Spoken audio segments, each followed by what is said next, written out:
I'm Charlotte here at Charlotte So Natural in historic downtown Newton, Kansas. And also you can find us at sonatural.com on the web.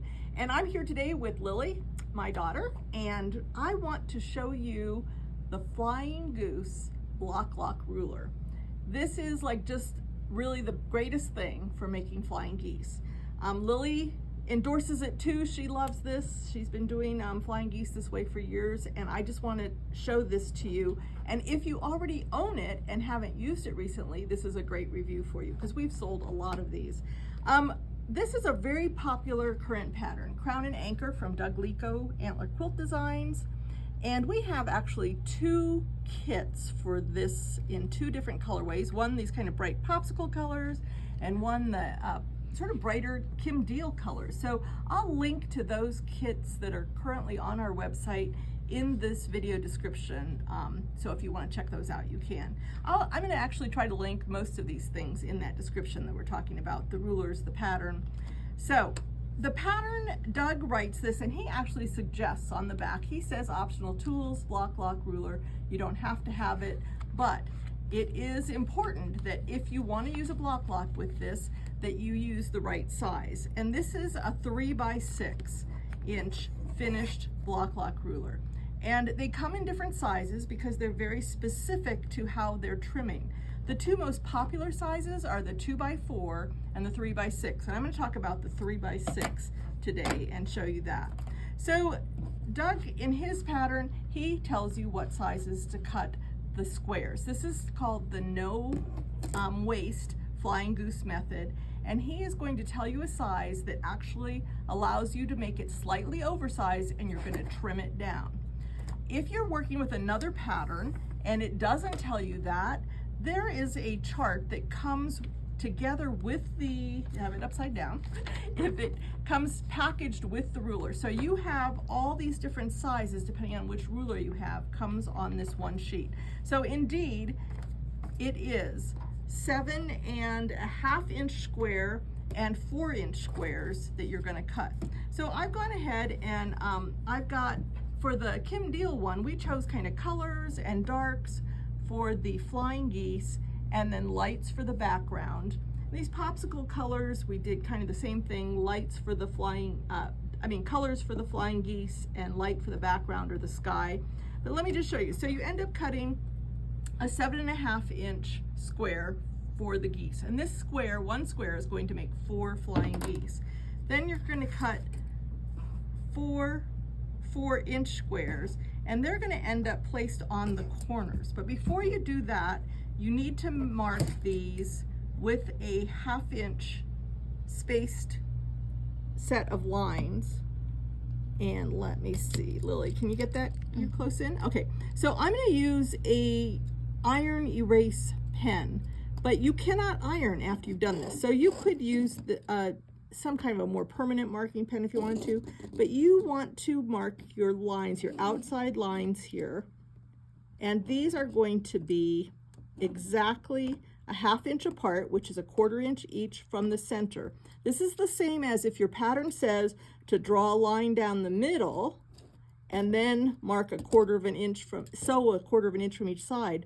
But this is more accurate because you've actually marked the 1/2 inch space, a 1/4 inch on either side of the center with this tool. And this tool is great. This is a little Creative Grids tool. It's a 1/2 inch. As I said, it has a slot down the middle, but it is long enough that it works with a lot of sizes. So I highly recommend it. I think it's a little bit, I think it's $8 or something. This is on our website too.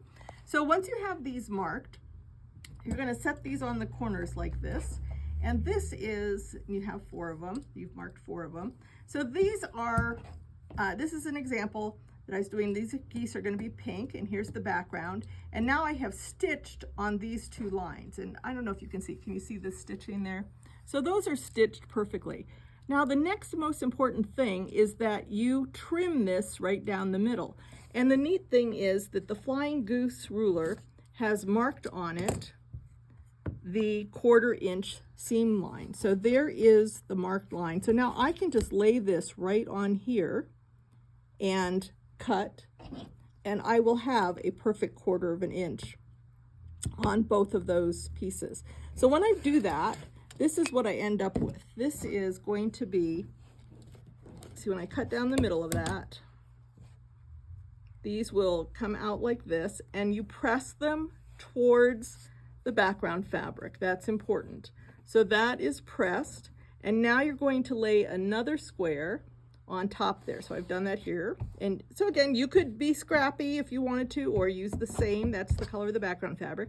So you pin those on, that's marked. Again, you're going to stitch there, and then when we fold that back, we are going to have geese. So we'll have two from this one.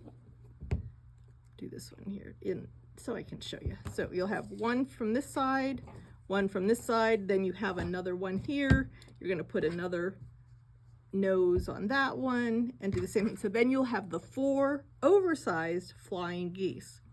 Now, here comes the beauty of the ruler. So these are oversized. We want them to be, we're going for finished 3 by 6, and it says it right there. Let me see, finished 3 by 6. But this actually measures 6.5 inches by 3.5 inches.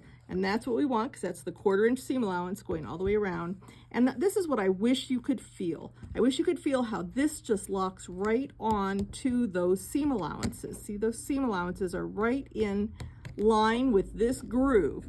And this groove is really the key element of this ruler. This groove is precision engineered. It's got straight sides so that it nests right on top of that trimmed 1/4 inch seam allowance. And that's very important. So Lily, can you zoom in here and see how this has extra seam allowance going all the way around the outside? And this line, if you imagine in your mind, goes straight across, catches that nose. So we're not gonna lose our points on our geese. And that's true on all of these. You can see that that's just, I hope you could just see how that is just nudged right on there, locked right on there. And we're just gonna trim that now. So this one, so we're gonna do this, it's locked on there. And you can see that one had just a minuscule amount. I can just rotate that because it's staying right with it, because those grooves are right on there. See how that line, that corner is going right into that corner. And now we have a perfect flying goose with a perfect 1/4 inch around the outside edge. So that's, I would really want you to know about this, because flying geese are such a great element in a quilt. And it's not uncommon for people to look at a pattern and say, oh, I can't do all those geese. Oh yes, you can. You just need the right tools. And they come in sizes. The 2 most popular designer sizes are 2 by 4 finished, which becomes 2.5 by 4.5 in the ruler, and 3 by 6 finished, which again is 3.5 by 6.5. And if you want the 2 together, we do sell those packaged together. It saves you a couple of dollars. And we do have lots of other sizes. We have down to very mini, and we have a little bit larger, I think 4 by 8. So again, this chart comes packaged with every ruler. There is a page on the Bloc Loc website to download a chart if you did lose this. And this is a handy dandy little tool. So I just wanted to remind you that this exists. We love flying geese here at Charlotte So Natural in downtown historic Newton. And we would love to help you out if you are still struggling with your geese.